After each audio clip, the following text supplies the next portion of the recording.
Okay, well, I got an email from our friend in Washington, Jason Chaffetz, and he told me that the reason that the comments were turned off on his YouTube channel was that it was at the request of the Republican caucus.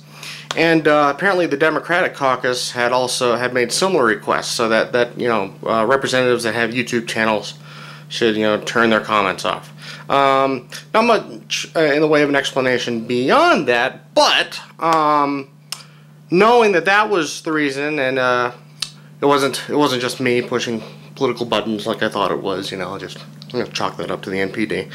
I'm just going to reiterate what I said before, only this time I'm going to direct it to the caucus leaders, that, no, we should keep we have our members with YouTube channels to keep the comments on and keep the dialogue going, and, okay, even video responses and stuff like that, because communication is the key. And, I got to thinking, people have been writing letters to their congressmen for the last 220 years, but it wasn't until like email all of a sudden, came in vogue, in the 90s, that all of a sudden people felt like they had a little bit more of a, an easier way to connect with their representatives.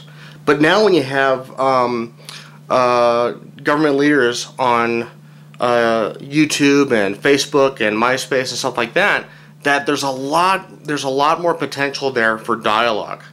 And I mentioned this before in my last post, that when you have your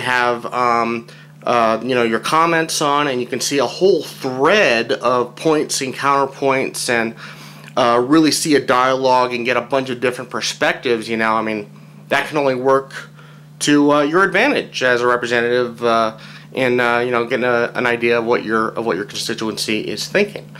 So that being said, I'll be forwarding this message to the heads of the caucuses, and I've noticed that not everybody has been doing that as far as turning off the comments and everything. So I'd like to invite anyone who sees this, starting with you, Jason, to defy authority and turn the comments back on anyway. But hey, that's me. That's what I do. I'm kind of like that. So, anyways.